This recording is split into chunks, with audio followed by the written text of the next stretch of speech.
This is Ashton Marcus, and I'm on location at the Odyssey Theater for the opening of When Stars Align. Hi, my name is Ashton Marcus. I'm with KUCI 88.9 FM in Irvine, and I'm with Carol Eglash-Kosoff. Went to UCLA, grew up in Los Angeles. 9 years ago, my husband, mother, and brother all died within 1 month, and trying to figure out my life, I went to South Africa to teach for 2 years, and from that came my first book, The Human Spirit, about apartheid, and then after that, came a few other historic fictions, almost all dealing with racial injustice, because I find that to be incredibly stupid. And from that became this play that we had tonight. So what moved you to do this? Was it just the death of your family? No, that got me back into writing. The 25 years I was with my husband, I didn't do any writing, and somehow it all came through after that, and got back into it again. So, what was your husband like? His passion was airplanes. When we married, I was third. I was behind flying and skiing, and in 25 years I moved ahead of skiing. So what would he have thought of this play? Oh, I think he would have liked it. I hope he would have liked it. I liked it very much also. Oh, good. Thank you. Thank you. Yeah, I think it drew a tremendous amount of highs and lows. It made me somewhat feel ashamed of society, but I don't know, because it didn't seem like there was any hope, even until the very end, but it seemed that life did go on. Well, I think the unfortunate part is that intolerance that took place 150 years ago still exists in society today, and it's as irrational today as it was then. To judge people simply because of the color of their skin is maximum of absurdity. You want to judge people on their character, but not on something as silly as that. So we move forward with gay rights, and maybe at some point we can move forward with a little more tolerance, in our life. You say society has remained the same, but do you think it's changed much also? Yes, but I don't know that it's gotten better. It certainly has changed. We've become more tolerant of a number of issues, but if you look around the world, you see the same tendency to want to kill people that don't look like you, and that's very tragic. Well, I love the performances. I thought they were very dark and they moved me. Wonderful. Yeah, I'm very proud of them. They did a marvelous job, and the director I worked with, John Henry Davis, has been delightful to work with. So yeah, I'm very proud of it. Well, thank you very much for being on the show. Thank you. Hi, my name is Ashton Marcus. I'm with KUCI 88.9 FM in Irvine, and I'm with John Henry Davis. A stage director. I've done a few films. I did audits for HBO, but I've also done theater all over the country. New York, mainly, Baltimore, Kennedy Center, Mark Taper Forum, and Lincoln Center. So why did you decide to do this play? I read the novel. I was invited to work on it, and I just was very moved and excited by the complexity of the story and the strength of the characters and the tale it was telling. I thought it was very relevant to today's politics and what's going on in the world in America. So I decided to engage with it and try to make it work. I love the cast, and they were so intense. So what do you look for in your casting? For this show, it was looking for very specific characters who were very strong and powerful and bold in their choices, and I found them. I really found them. I looked at some of the bios there. A lot of them have classical training, either Shakespearean, three-penny opera. Does that matter to you that they have a classical background? I think it's important in a show like this, which is where the literary qualities are very important. The words are so important, and it's important for them to be able to move swiftly from narrative to realistic scenes back to narrative. But I think that was extremely important to have that kind of strong theatrical training.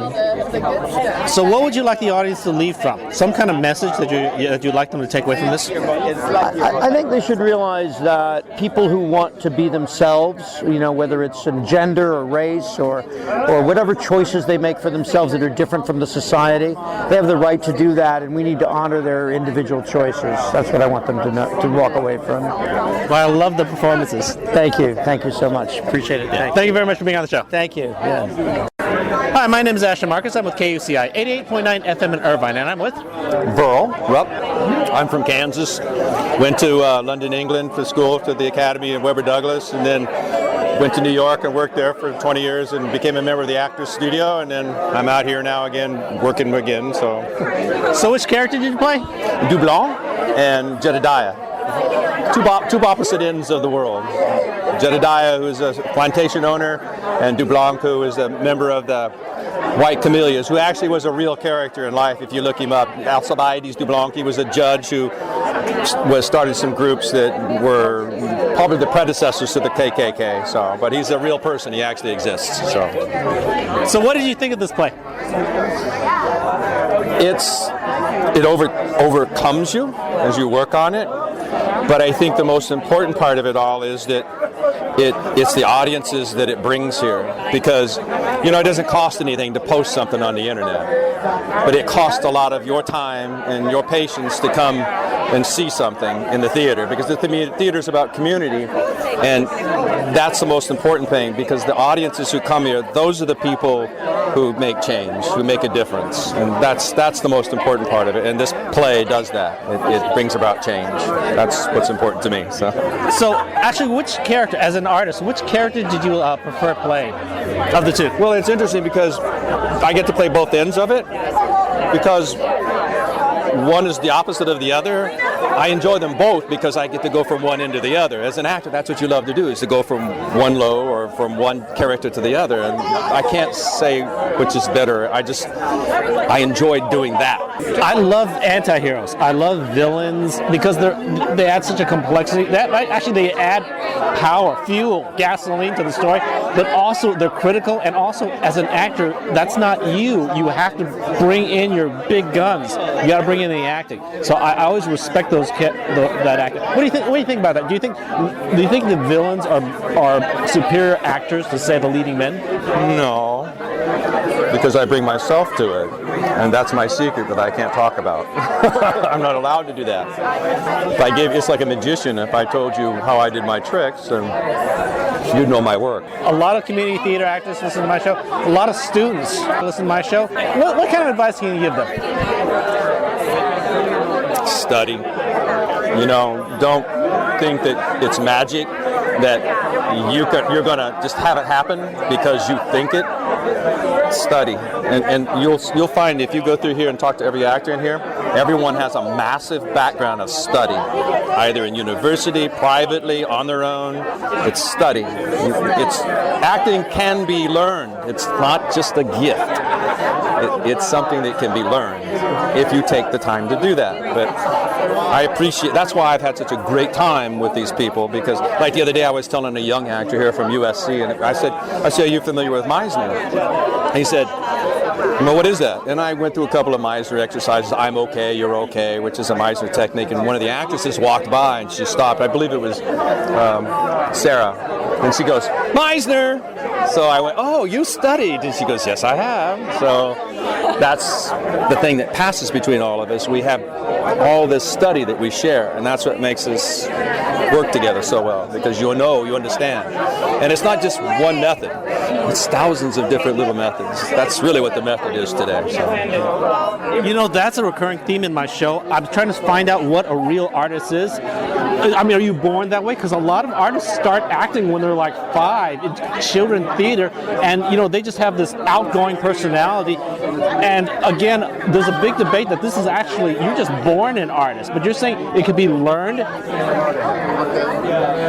Yes. I'm just going to stick with it can be learned, and all those people who are born, good, congratulations, have a good time. Okay? Good luck to you, but it's a study. It's an art. you know, you don't. It's like, and you also find that almost every one of these actors here, they're also teachers. You'll find that out too, because I taught 20 years in the LAUSD school district as a teacher, and they couldn't figure out why all my students were scoring so high. You know what I was doing? Theater, acting, that's all I was doing. And they were like, well, aren't you following our program? And I was like, well, yeah, I'm doing that, but I'm doing acting. So, you know, that's the art. I think if every teacher went and took an acting class, we'd have a wonderful world of children. But one of the reasons I did this show is I feel that there's not enough theater in this world. Because LA is like 20% of all theater out there. And, you know, I mean, to get into the show costs, you know, probably twice the price of a movie ticket or something like that. And I honestly feel if more people went to the theater, this whole country would be smarter. The intelligence rate of the country would go with back. you completely. That's what I was trying to tell you when I said that it doesn't cost anything to post your cause on the internet. But those people who do come to the theater, those are the people who are making change. This is, when you talk about revolution, it's happening. It's silent. People don't know about it. They need to go, and they go and they find it. You know, if you're lonely at home, go to the theater, spend $20, and all of a sudden you meet somebody. Like, I'm talking to you, man. I never met you before in my life. Hi, my name is Ashton Marcus. I'm with KUCI 88.9 FM in Irvine, and I'm with Nick Ballard. I've been doing theater out here for about 6 years. Had some really great stuff. I've been wanting to work at the Odyssey for a while. I've gotten, you know, TV and film, you know, recently did Modern Family. From Louisiana. Play takes place in Louisiana. Really excited about doing this play. It was definitely a challenge reading it. I was really excited to play a part like this just because it's so different than anything I've done, and I knew it was going to be a challenge for me. Yeah, so which character did you play? Henry Rogers. Henry is the son of a plantation owner. He's kind of he's a spoiled kid who kind of does everything he wants, which can be very extreme and hurtful to a lot of people, but he doesn't really care. And it's sort of his journey throughout that, where he, you know, gets married, loses people that he really does care about, and sort of, you know, the emotional journey that he goes through with that, and you know, still sort of doing horrible things because he thinks that's the way the world should be. And it's, you know, a product of his time. It was acceptable at that time, and he didn't think he was doing anything wrong. I loved your performance. I mean, I just loved your performance. Thank you. Yeah, it's a challenge, man. It's uncomfortable and fun and different, and I'm glad you did. I don't know how people are going to take it because he's not a good guy at all, and so it's good to hear that people are enjoying, or not enjoying, but at least liking that. You know, it's because it is a beautiful love story, and it is a lot of truth in the story and how the world was at that time. And I don't think he's different than most people out there at that time, and that's why I think it's so effective when people watch it, because they're reminded that there are people out there like that, and were and probably still are. So you really need someone to drive that point across. I basically love anti-heroes. I love villains because it takes acting. Plus, they put gasoline on the fire. The message, the passion is a fire, right? Yeah. They put the gasoline in the fire. Oh yeah, man. I look forward to it, man. We're like we've had some audiences laughing at different scenes, and I'm just like, laugh it up, man, because I'm coming. You just wait and see. Things are going to get worse, and that's probably one of the most fun things about this is that because I'm not played a person like this, and just to like shock the people and sort of get those feelings out of them is really why I'm doing it. And the fact that I think you understand, it drives that story. You know, it could be if it was just a love story, it could be just melodramatic and kind of could get boring. But I'm happy to come in there and shake things up for, I would love to say better or worse, but usually for the worse. But yeah, just driving it through, man. Yeah. So basically, I have a question for acting, because you did phenomenal acting, outstanding acting. A lot of community theater actors listen to my show. A lot of students listen to. What's your best advice you can give to them to help them get along with their career? I say, you know, do theater, get in a good class, a class that you like, that you feel you grow from. I will stress again theater because you can't get that's the best learning ground. It's the best training ground, and you know, stick with it. If you believe it, just keep doing it, man. Like there's varying degrees of success. But if you love what you're doing, it doesn't matter. You'll enjoy no matter from the lowest to the highest, and just believe in yourself and have fun. Find ways to have fun in life and have fun in what you're doing, even if things aren't working out. Yeah. One more last question. Why did you decide to take on this role, this specific role? Well, I had played bad guys before, but they were always kind of nice, charming, or funny. Even if it's a dramatic play, they had something about them that it was always like, you know what, I'm not that bad. And when I read this guy was bad through and through. And I knew it would be a challenge for me because I'm not like that. And I wanted to see if I could find that and make it believable. And that was the main reason, because it's gonna help me further in life. It's gonna, you know, that's what acting's all about anyway. You can't do the same thing all the time, and find things that do challenge you. It's hard to find those opportunities, because especially like when you're just like taking it step by step, when parts come and go, you know. That's what's great about theater as well, is that you can do anything and you have that opportunity. And when it was presented to me, I was gung-ho, and just for that reason, just to do something just really, really dark and really hateful, and saying things that aren't comfortable, but you need those characters. And I knew that one time it'll serve me well, and I think it's coming together quite well in the play.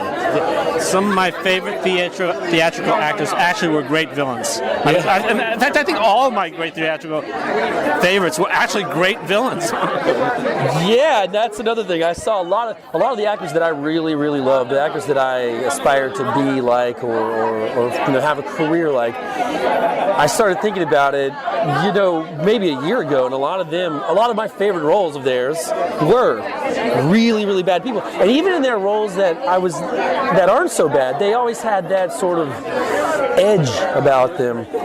And I feel like maybe I've been maybe not lacking or just not getting in touch with that. And I was like, you know, I need to find that, because if I, you know, want to portray or have a career or portray characters like them truthfully, I need to find that, and I was really happy to because once I decided I wanted to do this and got cast in the part, I revisited a lot of those roles in movies and TV shows, and it made it even more exciting, because I'm like, you know what, if I could, you know, just have a piece of their career or talent or success, it'll be all worth it. But finding those dark places, which they have done so clearly and effortlessly, and they look like they're having fun. And thank you very much for being on the show. Thanks, man. My name is Ashton Marcus. I'm with KUCI 88.9 FM in Irvine, and I'm with... Well, I'm Eric Jorgensen. I played the violin in Stars When Stars Align. I'm from Virginia originally. I grew up in Colorado. I studied acting at the American Academy of Dramatic Arts here in California. Studied violin at UC Irvine. Done a lot of theater here in Los Angeles, independent films, a couple web series, and I just really enjoy being working with John Henry and Carol, and of course Chris, our music director, fantastic music director, and the cast has been wonderful. I've just really enjoyed this entire process. And I'm also here with Chris Moscatello. I was the music director. What do you look for in your casting? Well, a broad range of skills, obviously. This show involved the requirements for the actors are very, very extreme, you know, and they had to have a certain amount of musical talent for, you know, my side of things, and then you find out what you get, and you kind of adapt the show to the skill sets that you have, and because this was a show that was developed here in this production, and felt the sort of necessity. But like any show that's developed, even the acting skill, same kind of thing. But So what kind of musical theme did you have? Was it all Southern music? we tried to have it either be music from the period. It wasn't specifically necessarily Southern, but we really wanted it to be from the period. Or if not, there are a few samples of things that aren't quite but sounded enough like it, and there's a little bit of my original music in it that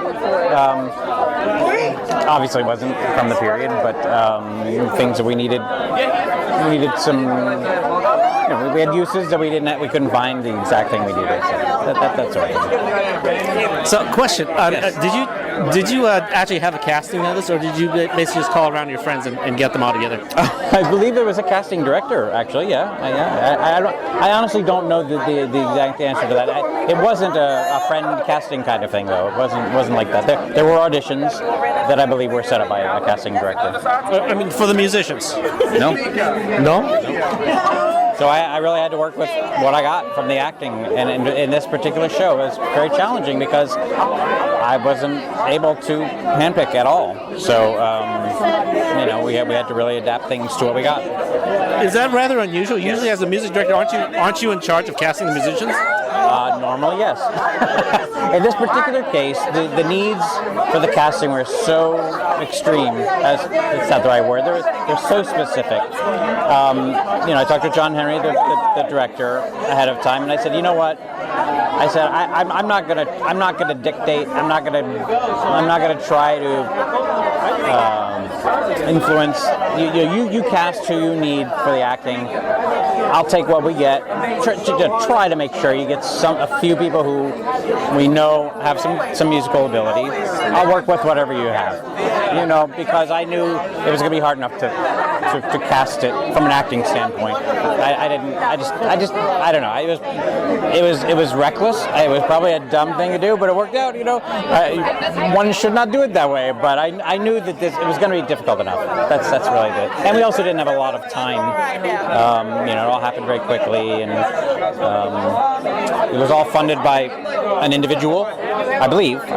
So but our rehearsal time was limited too, because it's expensive to do that. The reason I'm saying this is because I've interviewed a lot of musical directors. I can't imagine how many. Usually, obviously, they don't get involved that much in casting the actors. But when it comes to musicians, like the violinists, they're the ones who do that. And I ask them questions. I say, hey, that's so unfair.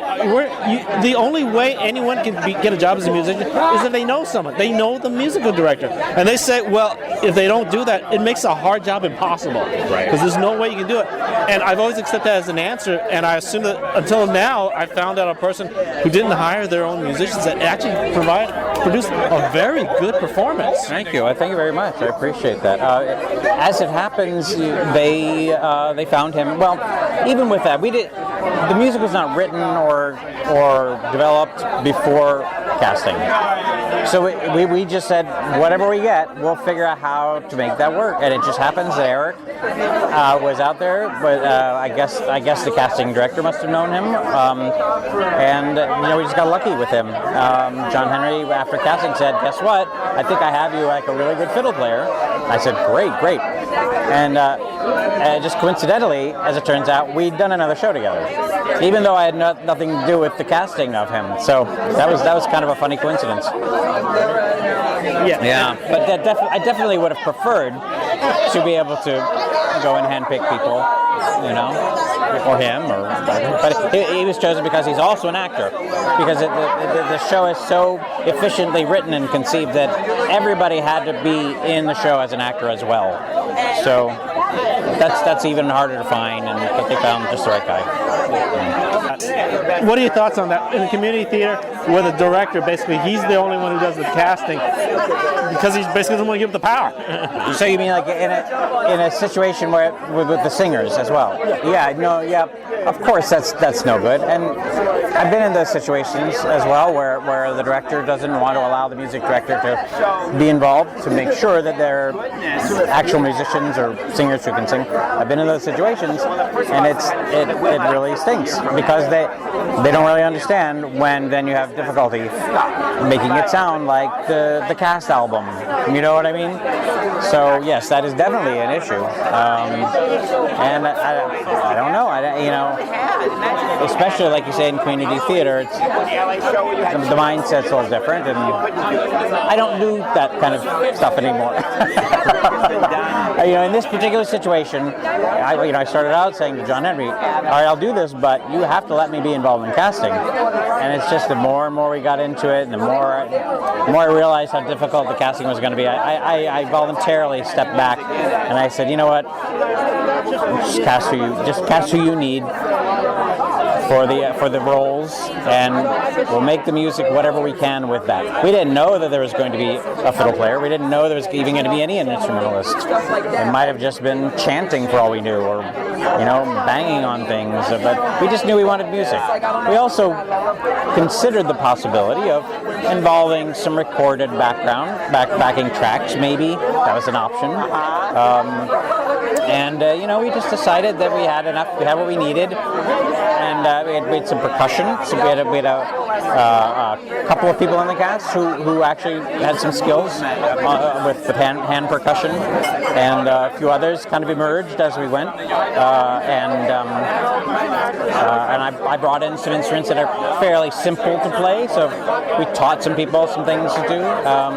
But actually the same thing applies to the sound. I was a sound designer as well, and that was another area where we were considering recorded sound effects, maybe some that were not recorded. But as we went, I had my list, and I was just one by one. I was figuring out ways we could do it live on stage with the actors, literally performing the sound effects, like a Foley artist, more or less.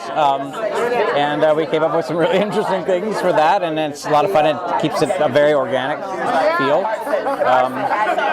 We even thought about it. There are a couple that we thought, well, this really isn't working. Should we try it with a recording? And I really protested. I said, we've got this sound. It's all coming from there. It's all the cast. We see them doing it. It would be such a tragedy to have like one recorded sound effect coming from speakers. It just kind of almost feel like I'm sullying this pure organic thing. So we just found a way to make everything work in that way. Okay, well, thank you very much for being on the show. I actually love the music. I love the sound too. Okay, well, thank you very much for being on the show. Yeah, thank you very much. Hi, my name is Ashton Marcus. I'm with KUCI 88.9 FM in Irvine, and I'm with... Hi, I'm Caitlin Huey.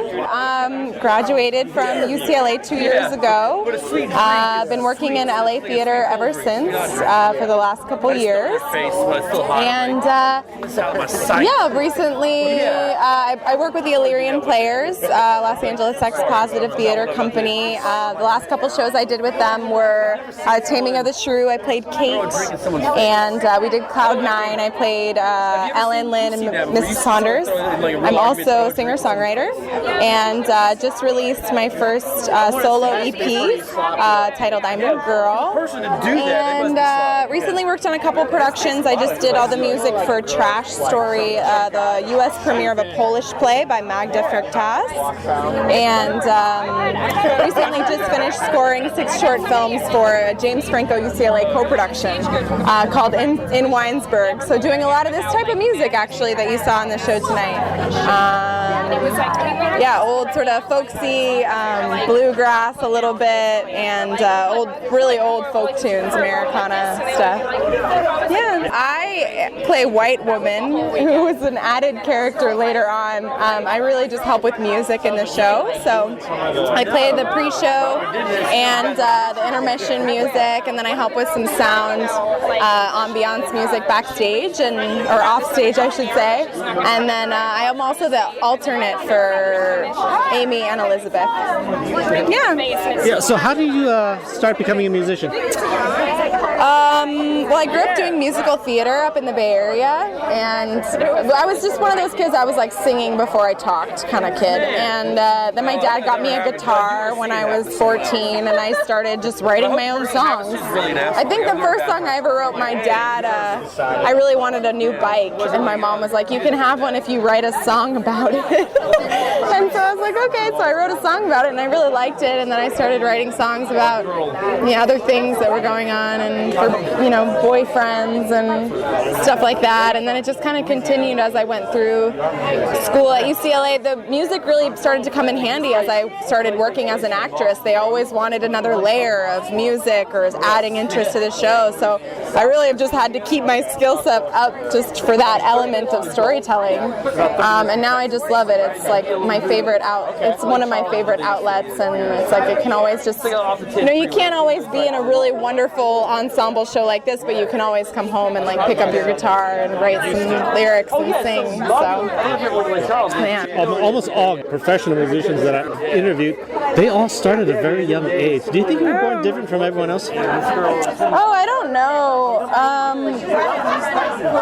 I don't know. I definitely feel like I was sort of born with a little bit of an ear. Like, I remember listening to songs really young in the car, and I would predict the lyrics, and I had like a knack for it. Like, I knew what they were going to say, even if it was a song I'd never heard before. So I definitely felt like I had some sort of attunement for songwriting and just kind of understanding the construct of a song. And then I've always been very musical and just, could pick up songs easily, could, write them easily. But it was something I really worked at and developed. I sang in choir all through high school and toured with my high school choir, like all over to Ireland and South America and Hawaii, so I also trained a lot as well. How do you keep yourself motivated, especially when you meet something that's something you can't do that well, like maybe composing or something like that? Yeah. Because again, everything else comes so easy to you. It's like you've never really had to work for anything. Well, I mean, I definitely feel like as far as a musician, I'm still in my infantile stages. I mean, I've played, in symphonic bands. I played trumpet and cornet, like growing up, and learned to read music at one point or another, but I don't consider myself like a very like technical musician. Like if I'm composing, I don't do it with a pen and a paper and a staff. I do it all based on things I'll just hear in my mind, and I'll sing them and record them and sing over them, and that's how I'll develop a song, just by organic methods. I don't write it out, or I don't even really know what the notes are until I try to find it on a piano or a guitar.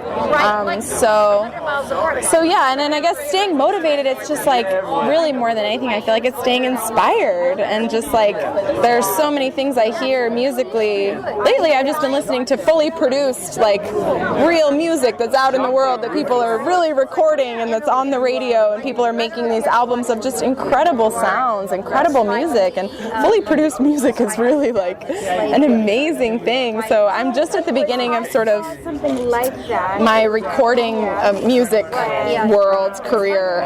It's mostly just been like me and my guitar in my room. So what I want is to be able to capture all the sounds and everything I hear in my mind and be able to really put it into a recording and be able to explore that world more. So my motivation comes from these things that I hear that I don't know how to express, and I'm just constantly striving to try to get those sounds or those melodies or those emotions like out through the music, and just trying to find different ways to do that.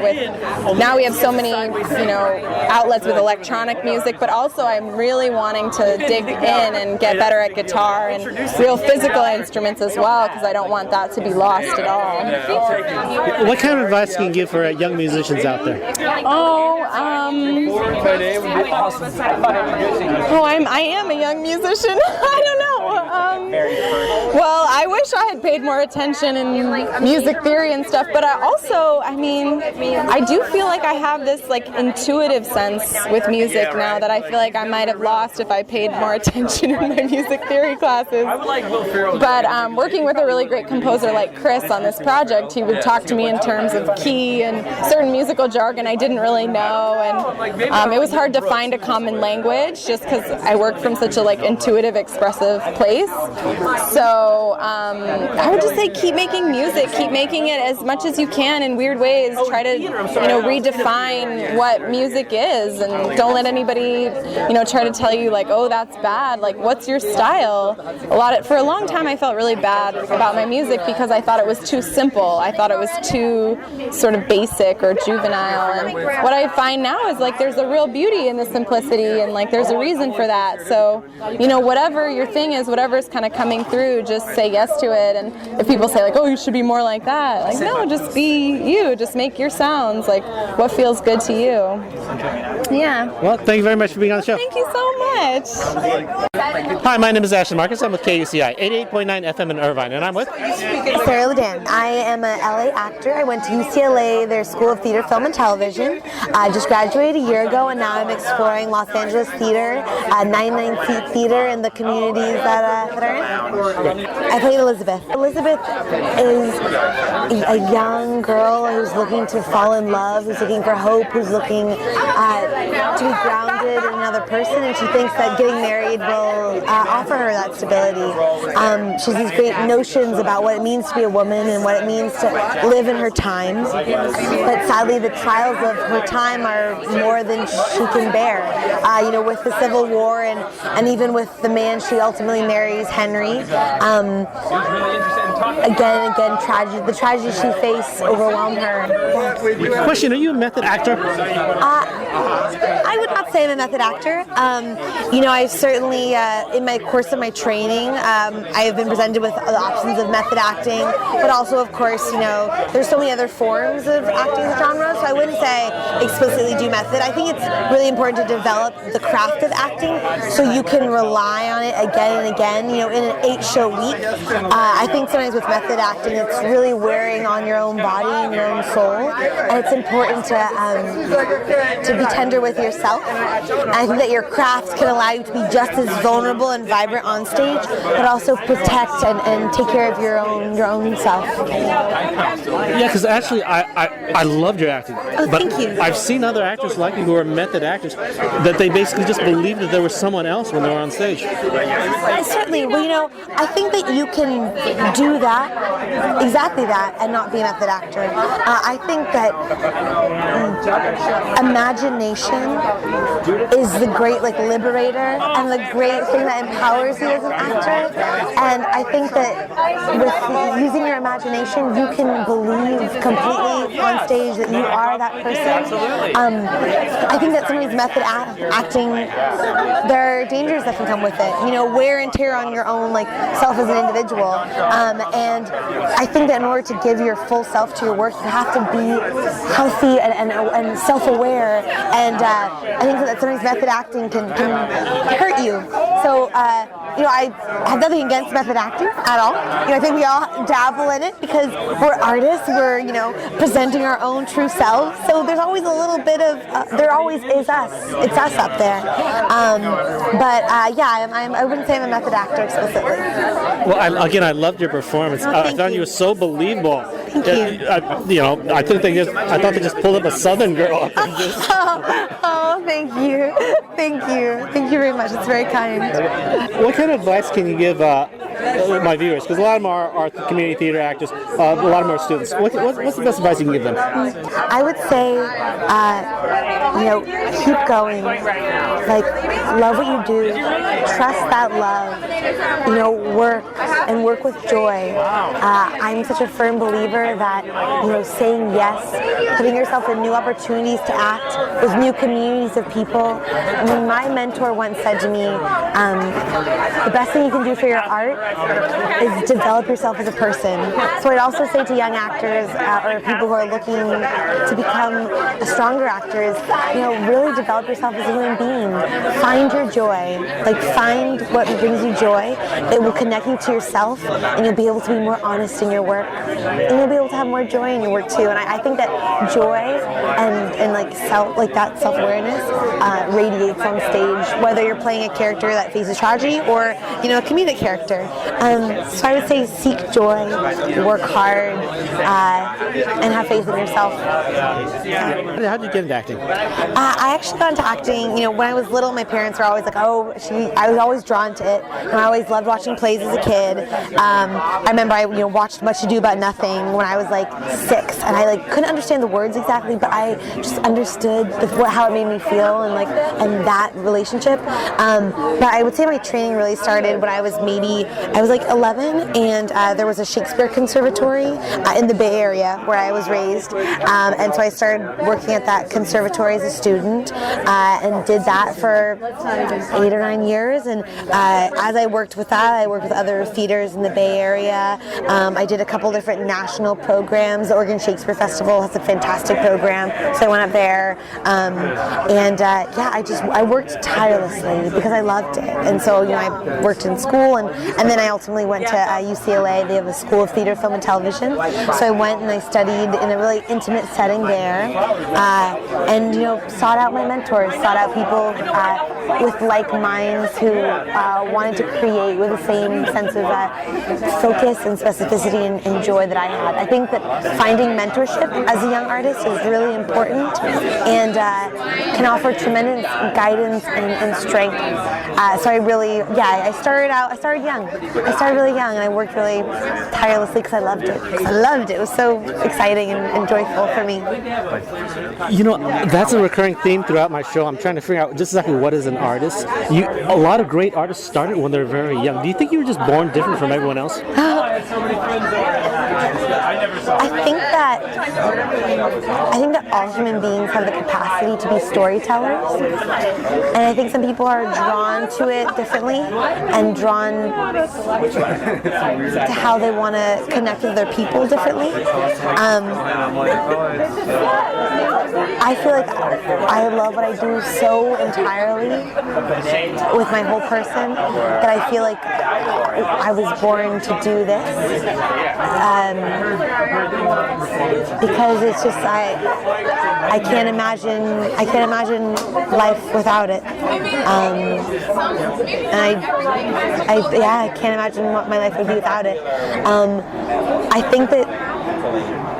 But I don't think that to be an actor you have to be born to be an actor. I think that there's incredible, life is a crazy thing, and if you're a storyteller, then you're a storyteller. And maybe part of your life you'll be an actor, part of your life you'll be a writer, part of your life you'll be a lawyer.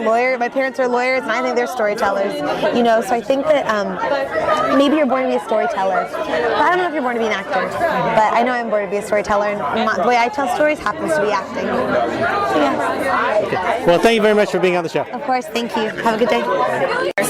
Hi, my name is Ashton Markets. I'm with KUCI 88.9 FM in Irvine, and I'm with Allison Reeves. I play Rose in The Stars Align. Well, I was born and raised in Brooklyn, and I've been living in LA for about 4 years now, and this is my second show with Carol. I did The Human Spirit was about apartheid in South Africa. I play Rose.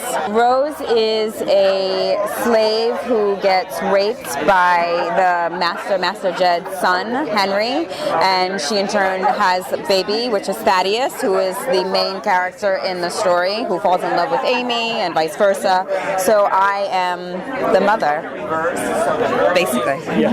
I loved your performance. It was so I can't say traumatic, but it actually brought out a lot of emotion. Well, yeah, I brought out a lot of emotions in me, and I'm looking forward to seeing how much more I can give to this part and to Rose, and just seeing how she grows. And I love this time period. I love this character. So yeah, it's been awesome for me. It's been a lot of fun to work on her. So what do you think of this play?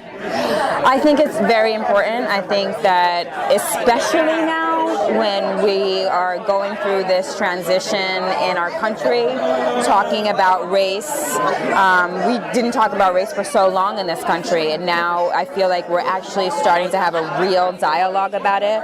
So I just feel like Carol, I don't know how she does it, but she's always got her finger on like the pulse of what is happening or what is about to happen in this country, and creates these plays. So I think it's an important work, and I hope that people really come out and see it, and I hope that people start to have real discussions about race and just everything that has happened in this country dealing with race. I hope we start to have real conversations, and I think this is a catalyst. It's a way to start to do that. Any kind of advice you can give to the younger actors out there who are my viewers? I would say just be in the moment, be true to who you are, be true to that character that you're trying to bring to life, and just do it with integrity and honor, and being in the moment, and being,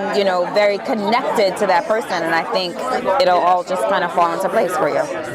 Well, thank you very much for being on the show. Thank you so much. Thank you. I appreciate it. I appreciate you talking to me. Hi, my name is Ashton Marcus. I'm with KUCI 88.9 FM in Irvine, and I'm with? I'm Tamika White. I'm originally from Houston, Texas. I am an equity actress. I ran a theater once upon a time, a very long time ago in Houston, Texas. I moved here in 2011. I am SAG eligible, so I'm working slowly but surely as an actor, making that transition to television and stage, but theater is very much my base. I played Sarah. She's a house slave. She's been with the plantation Moss Grove from the beginning. Master Jedediah is basically her employer, and she's his trusted servant. She makes sure everything is going well on the plantation. But as far as the main character, Thaddeus is concerned, she's seen a lot of babies, a lot of children come in. She's raised a lot of children on the plantation, and this particular child is special because of that secret. There's a big family secret. Culturally, we don't know what's a lot of, obviously, of that time, of that era, that was not allowed. And I know that. My character knows that and holds that. She's very loyal. She's very loyal. So she just is someone who has to hold a lot of secrets, look kind of like take a blind eye to certain things, but in the end of the day, she really does love the people that she gets to take care of. She really does love Thaddeus. She really does love Amy. Anybody that comes in and out of out to the plantation, she's very much there to nurture them and show all of the love and support that she provides. So, what are your thoughts on this play? What is my thoughts on this show? I think it's phenomenal. I'm very pleased and honored to be a part of it. I think John Henry Davis is a genius. I thought Carol Kosoff was phenomenal in her writing with the language. It's very colorful, but it's also very relevant to have such a period piece play into this particular time. I thought it was something that I really hope all the city of Los Angeles gets to see. If I would be so bold to say, I think it has the quality. I think it has quality of Broadway. I know if there's someone that wants to pick it up and take it to another level, please, by all means. But this process has been stellar from top to bottom, from our design team to our stage managers. They make us our costumes. I mean, Michael Mullen did a fabulous job with how we look and being able to actually step into that world when we place those garments in. So, yeah, I give it a complete thumbs up on the process, being a part of such a professional theatrical production. Yeah, I was very impressed by the actors. I was looking at everyone's bios. They were Shakespearean actors. They were like Tennessee Williams actors. They were like, Playboy of the Western world. They were like Three Penny Operas. Those are great. Mm-hmm. Those are great plays that everyone was. Absolutely, I totally agree. We are standing, I mean, every cast member, I am sharing this stage with some talented bunch. Michael Donovan was the casting agent for this, and obviously saw something and of course our director John Henry Davis obviously had some hand in that, but we have such a talented plethora of a cast, and I'm so grateful to actually get to see. I learned from them. I watch. There are certain things that Nick Ballard, who plays Henry, or Haley, who plays Amy. There's just little nuances that people. Nick Few, who is absolutely what we call in the business a beast on stage. He's phenomenal. So I'm excited to be a part of it. I love these people. Genuinely am just stoked to play with them 3 nights a week. So yeah, I totally agree. It's a fantastic cast. Is there any kind of advice you can give to the younger actors listening to my radio show? Oh yeah. The advice I would give is basically don't give up. If this is your passion, if this is what you want to do, I mean, there's all different sayings and idioms, but it all comes down to just stay the course. You're going to get distracted. You're going to get discouraged. You're going to get a lot of rejections. This business is notorious for it. But I've been doing this a long time, and I really don't know anything else, and I don't really want to do anything else. They're going to have to pull me out of here cooking and screaming. And I would say if you love it that much, whoever you are out there, keep doing it, because it's your dream, it's your passion, and don't ever give up on your dreams and your passions. Well, thank you very much for being on the show. Thanks so much. I appreciate it. Hi, my name is Ashton Marcus. I'm with KUCI 88.9 FM in Irvine, and I'm with... My name is Haley McHugh. I graduated from UCLA School of Theater, Film, and Television. I owe everything to them. It was the best experience of my life. I come from Florida. I moved to Los Angeles to go to school, and then since then I was in the world premiere of Dunkeld Who Kissed the Sea with Benet Boyd, actually, who's also in the show. The same casting director who cast this cast me in a pilot called Gift of Fear. I'm also a gymnast and a black belt, so the pilot had a lot of stunt work in it. So I have some odd special skills. I also commercially was just the spokesperson for the LA County Fair, which is a lot of fun. So yeah, I've been blessed in school, I think. So I'm really thankful. I played Amy, Amy the love interest. Amy is a tomboy. She doesn't agree with the idea of being a lady and complying to social norms and staying in and being boring and being constricted just because other people tell you to. She wants to run and play and climb trees and jump in the river and isn't going to let anyone tell her not to. And then I think the hardships of life sort of make her understand that there are certain things you can't get around. Certain things like she sees a friend in Thaddeus and doesn't understand why she's not allowed to have that friend. Her sister tells her that ladies don't talk to coloreds, and it's not, it'll demote you socially, and it's just, those are things like social norms and social climbing are things that Amy just completely doesn't understand. And if he's a good person and he's nice and he's fun, I'm going to be friends with him. And I think it's just the struggle of being so naive and so just sort of blind to the ways of the world and strong against them, and then growing up and realizing, okay, as much as I fight it, these are the way things have to be. So what do you think of this play? I love the play. I think it's beautiful. I think it's very poignant with the unfortunate events that have been happening recently. I mean, our Colfax Parish scene unfortunately mirrors horrible events that happened recently, and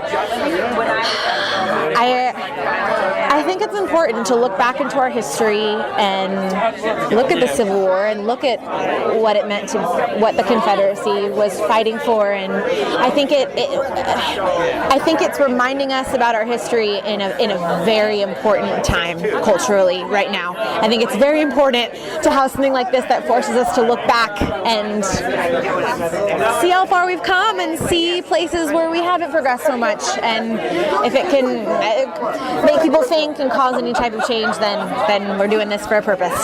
So, A lot of people who listen to my show are community theater actors or students. Is there any kind of advice you can give them? sure. I would say don't ever doubt yourself. Don't be afraid to go after your dream. I mean, I'm not saying I'm anything, but I grew up in Florida in a high school that didn't even have a theater program, and me and a couple of my friends liked acting, so we made one. And I learned everything I knew in school and just kind of jumped into it, and now I'm doing this amazing play. I mean, I still have a long way to come, but no matter where you are or how hard you think the journey is going to be in front of you, there is no room for self-doubt. You can do absolutely anything, and never let other people tell you that acting is a ridiculous goal. It's absolutely attainable, and if you believe in yourself, which you should, anything is possible. Well, thank you very much for being on the show. Of course, thank you so much. Hi, my name is Ashton Marcus. I'm with KUCI 88.9 FM in Irvine, and I'm with? I'm Nick Few. I'm originally from Atlanta, Georgia. I went to school at Clark Atlanta first and then Brown University for acting and directing, and I'm here doing a show at the Odyssey. This is my 5th year in California, and I'm having fun. I play everyone that died. I played Charlie, I played Ferris, I played the minister. Who was your favorite character? I really like Ferris's spirit. Ferris's spirit is the one that's closest to who I am.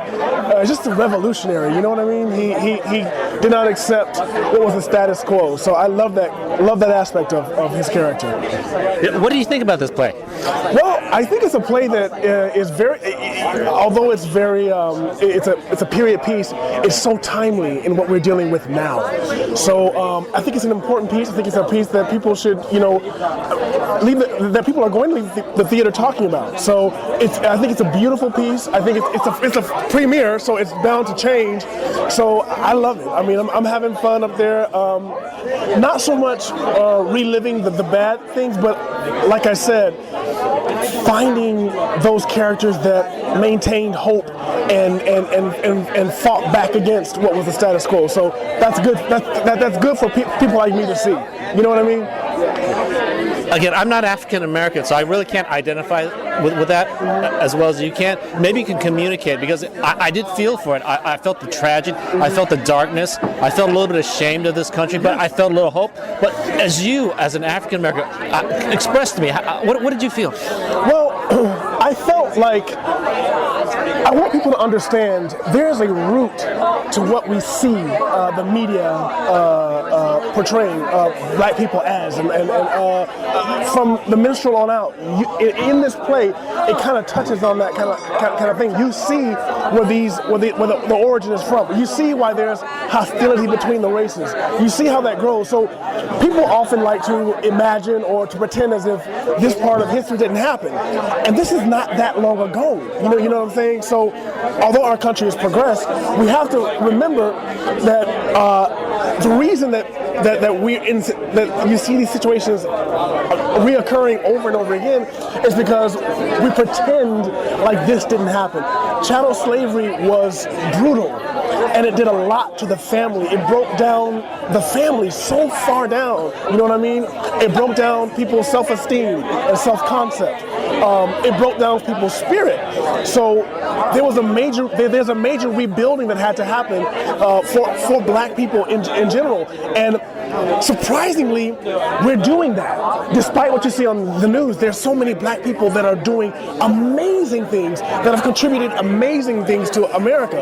You know what I mean? So, like our president. Yeah, like our president. So, like, you can see the media, you can see the news, but you can also look around and see the inventions and the beauty of people that were not supposed to be where we are now. You know what I mean? So that's what this piece means to me, and I hope that people get a glimpse of history, so that we can just look at it and say, okay, this happened, I understand. Not to say that people shouldn't work to be better now. We're not giving excuses, but there is a root. You know what I mean? Well, I loved your performance. Thank you so much, man. I appreciate you. Thank you very much for being on the show. All right, my pleasure. Hi, my name is Ashton Marcus. I'm with KUCI 88.9 FM in Irvine, and I'm with... Hi, Bené Boyd. Born and raised in Los Angeles. Been performing all over the world for the last 15 years, and now I find myself here at the Odyssey Theater doing When Stars Align. Great. And which character did you play? Melanie. She's a very interesting character because of the fact of the matter that she is the love interest of Henry in some way, shape, or form, and yet we find out and realize that she is actually Creole.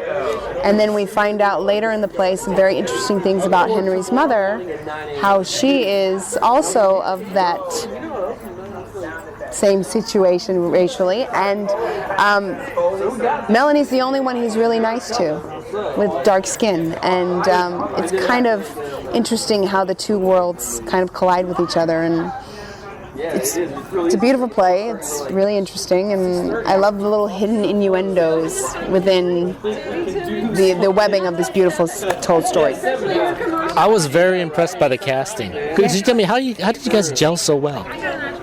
It's a rehearsal process, and you get to know people during the rehearsal process, and we spend so much time together that you just get to love one another, and the fact of the matter that we have to rely on each other and trust each other and really get to know one another in such a short period of time, and that's the beauty of acting, and that's the beauty of the rehearsal process, is you really get to know one another, you really get to know who each person is, and you get to watch their process, and you fall in love with everybody. So it was just great. I was really impressed by the cast. I was looking at the bio: Shakespeare, Tennessee Williams, the Playboy of the Western World, Three Penny Opera. That's outstanding casting. Yeah, and that was the glorious Michael Donovan. He was the casting director, and he's just brilliant all in himself. I mean, Michael Donovan can do no wrong. He's just amazing. I've done a lot of plays with a lot of heavy hitters, but nothing like this. Nothing with this kind of story, nothing with this kind of truth.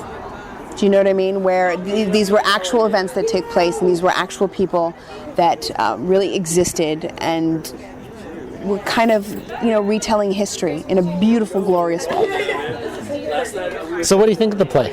I love the play. I think it's beautiful. I mean, I love history, and this is a very important time, and I love the fact of the matter that, sometimes in film and television where it's almost shock factor, where it's just one note and everybody is negative and everybody is, we hate blacks, and it's very segregated, whereas here it shows that there were different types of people, and that there were people who really were about supporting the black community and really were about loving and making a change and making a difference, and I love how Carol touched on all of that.